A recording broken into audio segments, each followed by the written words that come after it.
Selamat pagi, ketemu lagi dengan Bu Diana pada pagi hari ini tentunya di Belajar dari Rumah bersama Guruku. Masih semangat ya? Tentunya pada pagi hari ini kita akan belajar sesuatu yang menarik. Sebelum itu, Bu Diana akan tanya kabar kalian. Bagaimana kabarnya pada pagi hari ini? Ya, Ibu harap kabar kalian baik-baik saja dan selalu sehat. Tentunya tetap semangat belajar meskipun kali ini kita belajarnya dari rumah. Nah, anak-anak, sebelum kita melakukan pembelajaran pada pagi hari ini, alangkah lebih baiknya kita mulai dengan berdoa terlebih dahulu. Marilah kita berdoa, tundukkan kepalanya sejenak, berdoa mulai. Berdoa selesai.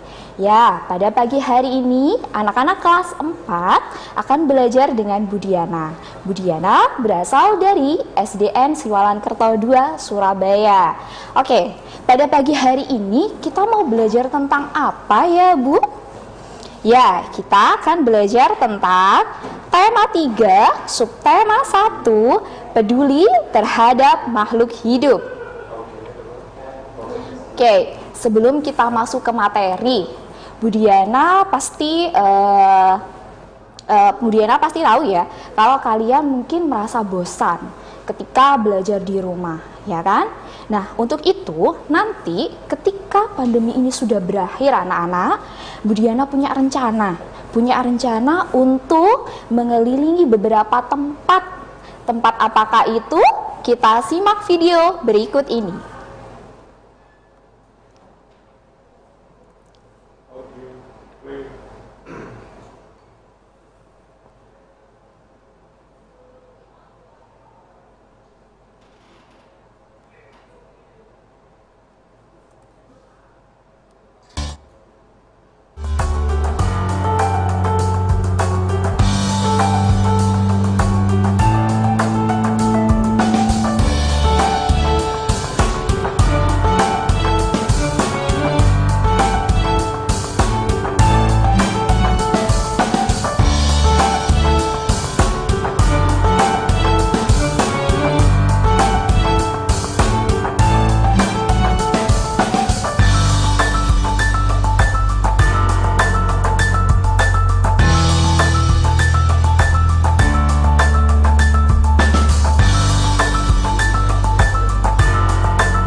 Nah, tadi kita sudah menyimak video yang di dalamnya itu ternyata banyak sekali tempat. Tentunya tempat yang indah sekali. Tapi tempat-tempat itu belum bisa kita kunjungi. Sabar dulu, nggak apa-apa. Nah, untuk itu tadi tempat-tempat apa saja sih yang ada di dalam video? Mari kita lihat. Ya, ada dataran tinggi. Ada pantai, ada sungai, dan ada gunung. Bu, apa hubungannya ya? Tadi kita sudah diajak jalan-jalan dengan melihat video, kemudian melihat beberapa tempat yang begitu indah dengan materi yang akan kita pelajari pada hari ini. Ya, hari ini anak-anak kelas 4 akan belajar tentang kenampakan alam. Apa itu kenampakan alam? Sebelum itu, kita harus mengetahui apa tujuan pembelajaran pada pagi hari ini. Yang pertama adalah untuk mengetahui apa pengertian dari kenampakan alam. Yang kedua, apa saja jenis-jenis dari kenampakan alam. Dan yang ketiga, apa saja sih contoh-contoh dari kenampakan alam itu. Dan yang keempat pastinya, apa saja manfaat dari kenampakan alam. Kita bahas satu persatu. Dimulai dari apa itu kenampakan alam. Kenampakan alam adalah semua hasil peristiwa alam yang tampak di permukaan bumi. Kenampakan alam disebut juga dengan bentang alam. Di setiap daerah mempunyai kenampakan alam yang berbeda-beda. Ada yang datar, ada yang berbukit-bukit, ada juga daerah yang tertutup dan ada juga daerah yang digenangi oleh air. Itu adalah kenampakan alam. Lalu, apa saja ya jenis-jenis dari kenampakan alam? Kenampakan alam itu dibagi dua, anak-anak. Yang pertama, kenampakan alam daratan, dan yang kedua adalah kenampakan alam perairan. Apa saja kenampakan alam daratan dan kenampakan alam perairan itu?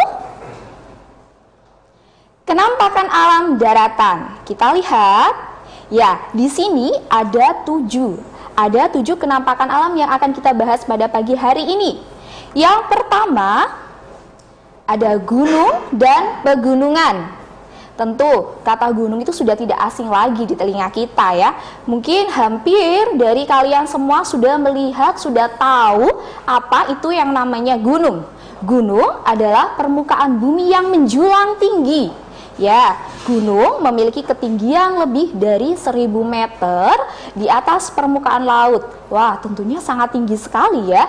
Sedangkan pegunungan adalah rangkaian gunung yang berkelompok dan sejajar di suatu wilayah yang luas. Jadi antara gunung dan pegunungan itu sebenarnya sama.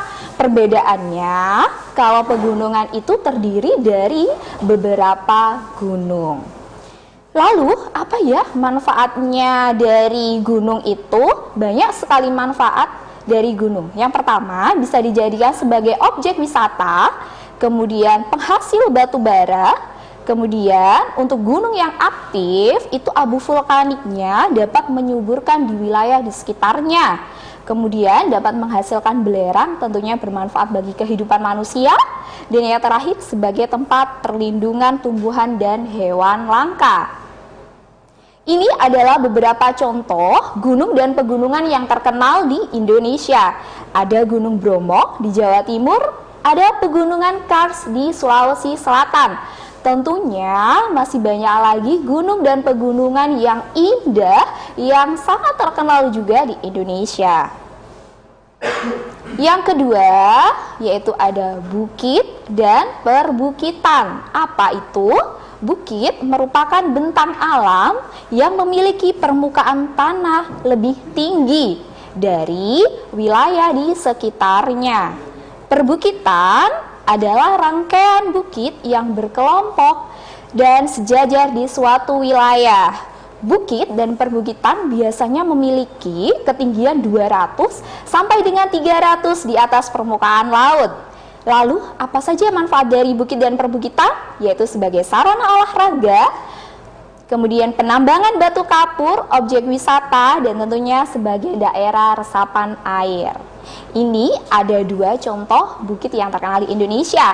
Ada Bukit Holbung yang berada di Sumatera Utara, dan ada Bukit Teletabis yang ada di Jawa Timur. Setelah tadi kita membahas tentang gunung dan bukit, sekarang ada dataran tinggi. Dataran tinggi yaitu wilayah dataran yang luas dan memiliki ketinggian lebih dari 600 meter di atas permukaan laut.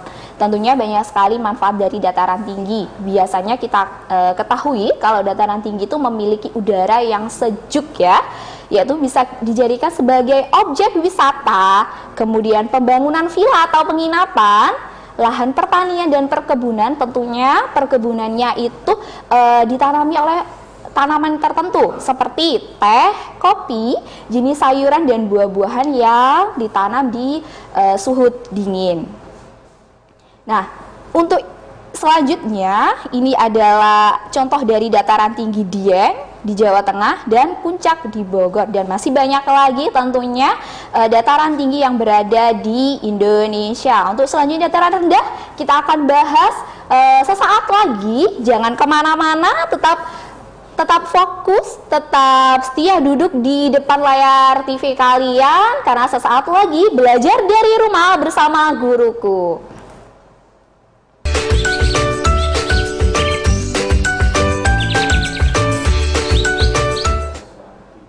Ya, kembali lagi dalam program Belajar dari Rumah bersama Guruku. Kali ini kita lanjutkan kembali materinya, yaitu tentang dataran rendah. Apa itu dataran rendah?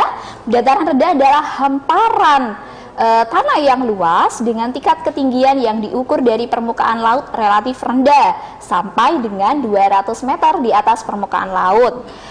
Manfaatnya dari dataran rendah yaitu sebagai lahan permukiman atau tempat tinggal, sumber irigasi atau tempat pengairan sawah dalam pertanian, kemudian sebagai lahan pertanian dan perkebunan, dan lahan peternakan serta kawasan industri. Kemudian contohnya dari dataran rendah yaitu ada letak wilayah dataran rendah di Surakarta yang berada pada 100 meter di atas permukaan laut. Yang kedua ada dataran rendah Semarang yang letaknya itu berada 4 km dari garis pantai. Yang ketiga ada dataran Palembang yang memiliki luas wilayah 102,47 km.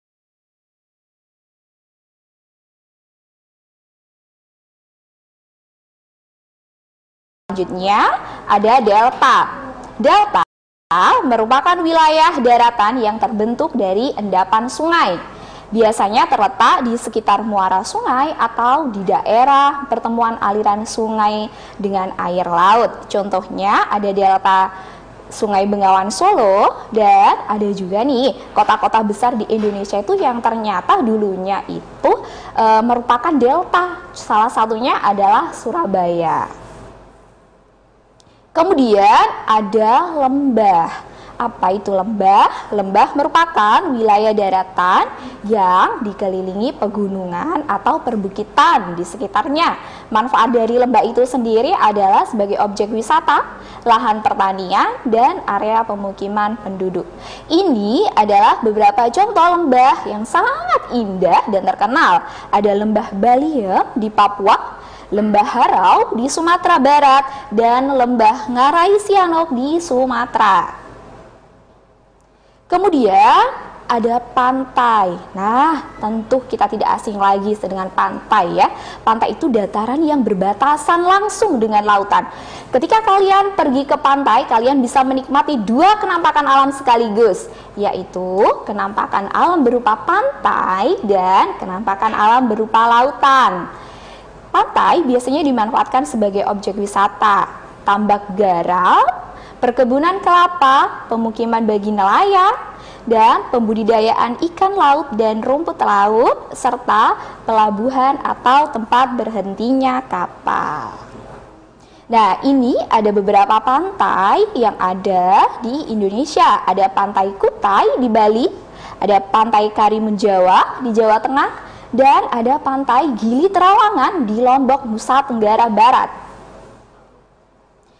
Selanjutnya, tadi kita sudah membahas tentang kenampakan alam yang ada di daratan. Bisa kita sebutkan lagi, tadi di daratan ada pantai, ada gunung dan pegunungan, ada bukit dan perbukitan, ada lembah, ada delta, terus ada apa lagi? Ya, itu tadi adalah contoh-contoh dari kenampakan alam daratan. Sekarang kita beralih ke kenampakan alam perairan. Tentu masih ingat ya, tadi kenampakan alam ada dua, yaitu daratan dan perairan. Sekarang kita bahas tentang kenampakan alam perairan. Di sini yang kita bahas ada 4 dari kenampakan alam perairan. Ada danau, rawa, sungai, dan laut. Danau merupakan genangan air yang sangat luas dan dikelilingi oleh daratan. Contohnya dari danau ada Danau Toba. Tentunya pasti kalian mengingat tentang Danau Toba yang terkenal dengan legendanya ya. Danau Toba berada di Sumatera Utara, ada Danau Batur di Bali, dan masih banyak lagi danau-danau yang lainnya. Tentunya danau itu bisa kita manfaatkan untuk kehidupan kita, antara lain sebagai lahan untuk budidaya ikan, sebagai sarana olahraga dayung dan kano, sebagai objek wisata, dan tempat pengairan sawah. Tadi sudah kita bahas danau yang pertama. Yang kedua adalah rawa. Rawa adalah dataran yang digenangi oleh air. Rawa biasanya berada di dekat sungai atau pantai. Rawa bisa kita manfaatkan untuk mencari ikan, kemudian sebagai tempat tumbuhnya tanaman bakau yang dapat mencegah abrasi di pesisir pantai. Setelah kita membahas tentang danau, kemudian rawa, selanjutnya adalah sungai. Sungai merupakan aliran air yang panjang dan besar yang berada di daratan. Sungai mengalir dari hulu atau dari pegunungan menuju ke hilir atau muara. Muara itu adalah tempat masuknya aliran sungai ke laut. Jadi, sungai itu mengalir dari hulu menuju ke hilir. Contoh dari sungai ada Sungai Kapuas di Kalimantan, ada Sungai Asahan di Riau. Tentunya sungai itu bisa kita manfaatkan, antara lain sungai dimanfaatkan sebagai irigasi, sebagai peternakan ikan berupa tambak, perdagangan, olahraga air, transportasi air, dan tentunya bisa kita manfaatkan sebagai PLTA atau pembangkit listrik tenaga air. Yang kemudian adalah laut. Masih ingat untuk kenampakan alam perairan? Ya, tadi sudah ada sungai, ada danau, ada rawa, dan sekarang yang terakhir adalah ada laut. Laut merupakan perairan yang sangat luas dengan ciri airnya asin, ya. Pasti kalian sudah tahu kalau yang namanya laut ciri-cirinya itu salah satunya adalah airnya asin. Laut banyak menghasilkan jenis ikan, udang, kerang, serta rumput laut. Contohnya ada Laut Jawa, Laut Banda, dan sebagainya. Laut dapat dimanfaatkan sebagai tempat nelayan mencari ikan, sumber makanan laut, olahraga air, sarana perdagangan antar negara, dan sebagai sarana transportasi antar pulau, karena laut bisa menghubungkan kita dengan pulau yang lainnya. Nah, itu tadi kenampakan alam perairan, ada 4 ya. Lalu selanjutnya apa yang akan kita bahas, Bu? Jangan kemana-mana, tetap berada di Belajar dari Rumah bersama Guruku.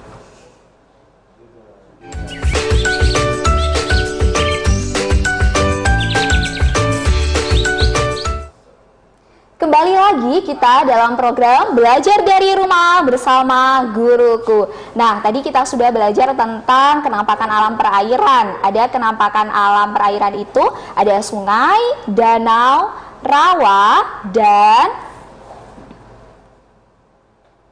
ada sungai, ada rawa, ada danau,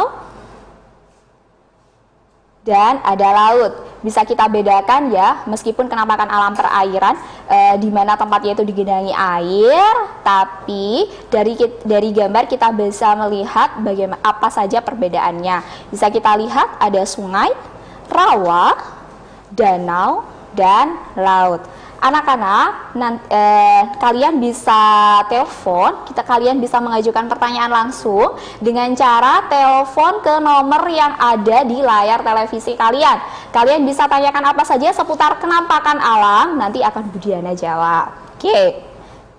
Tadi kita sudah belajar banyak sekali. Kita simpulkan bersama apa saja pembelajaran pada pagi hari ini. Oh, sepertinya ada penelpon ini. Halo? Halo, Belajar dari Rumah bersama Guruku. Iya, selamat pagi. Selamat pagi, Assalamualaikum Bu Diana. Waalaikumsalam. Dengan siapa dan dari SD mana? Saya Sabrina Zaskia Putri dari SDN Sawung Galing 8. Iya, Sabrina dari SDN Sawung Galing 8. Sabrina, pada pagi hari ini Sabrina mau tanya apa? Iya, mau tanya. Saya mau bertanya Patuwira ya. Oke. Terima kasih. Iya, terima kasih, sama-sama. Apa yang mempengaruhi terjadinya kenampakan alam? Oke, sebelum Bu Diana menjawab pertanyaan itu, kita lanjutkan dulu dari kesimpulannya, yaitu yang kesimpulannya pada pembelajaran pagi hari ini ada 5. Yang pertama, kenampakan alam itu adalah semua hasil peristiwa alam yang tampak di permukaan bumi. Kemudian kenampakan alam itu dibagi 2.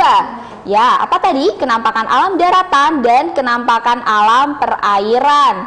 Yang ketiga ada kenampakan alam daratan, contohnya tadi seperti gunung dan pegunungan, bukit dan perbukitan, dataran tinggi, dataran rendah, delta, lembah, dan pantai. Yang keempat ada kenampakan alam perairan seperti danau, rawa, sungai, dan laut. Dan yang kelima adalah kenampakan alam memiliki banyak manfaat nih bagi kehidupan manusia.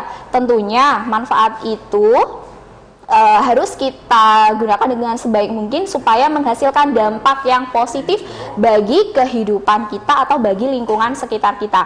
Untuk menjawab pertanyaan dari Sabrina tadi tentang apa gitu ya, tentang pengaruhnya atau apa yang menyebabkan terjadinya proses kenampakan alam itu, tentunya pasti tentang kenampakan alam itu terjadi karena peristiwa alam yang terjadi nih pada berjuta-juta tahun yang lalu gitu. Kemudian, nah itu tadi kesimpulannya sudah kita bahas untuk Sabrina, sudah jelas, terima kasih untuk pertanyaannya. Nah, ini untuk melatih keterampilan kalian. Oh, sepertinya ada telepon lagi. Halo? Assalamualaikum, saya mau bertanya. Waalaikumsalam, selamat pagi. Dari siapa dan dari SD mana? Nama saya Jamil dari SDN Panakali Kedede. Oke, selamat pagi Jamil. Pertanyaannya apa? Iya. Jamil. Pertanyaannya apa Jamil? Saya mau bertanya, apakah syarat agar suatu tempat dapat disebut sebagai bentang alam?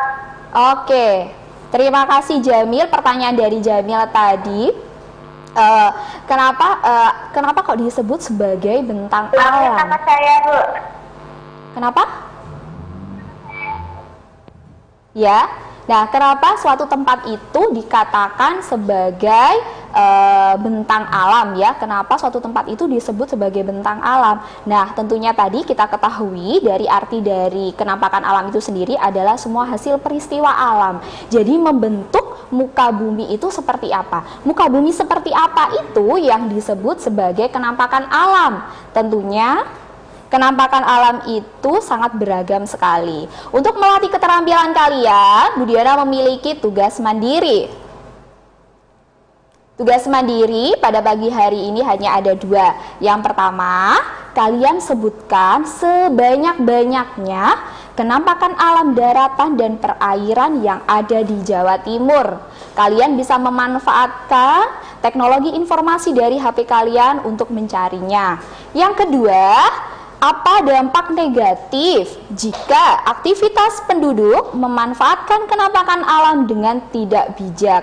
Kalau tadi banyak sekali manfaatnya itu diperoleh dari aktivitas manusia yang memanfaatkan kenampakan alam dengan bijak. Nah, kali ini kalian coba cari tahu apa ya akibatnya, apa dampak buruknya kalau manusia itu memanfaatkannya dengan tidak bijak atau dengan sembarangan.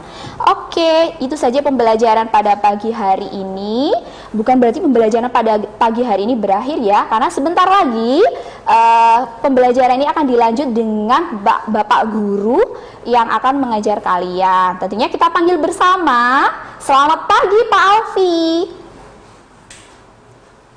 Selamat pagi Bu. Selamat pagi Pak Alfi. Ini mau mengajar kelas berapa? Saya di kelas 3 setelah ini. Oh, di kelas 3. Pak Alfi akan mengajak kalian tentunya bukan hanya pembelajaran saja, tapi juga mengajarkan kalian tentang hidup sehat ya, Pak? Oke, Pak Alfi kira-kira bocoran sedikit mau materinya tentang apa ya? Nanti materinya untuk anak-anak yaitu gerak non-lokomotor pada permainan sederhana atau permainan tradisional. Oke, tentang gerak non-lokomotor ya. Kalau gitu misalkan saya ikut juga boleh ya Pak? Bisa nanti. Bisa sekali. Oke, itu saja pembelajaran pada pagi hari ini. Tetap semangat untuk anak-anak kelas 4 dan jangan kemana-mana untuk anak-anak kelas 3 karena sebentar lagi kita akan belajar tentunya masih dalam program Belajar dari Rumah bersama Guruku. Sampai jumpa. 3, 2, 1.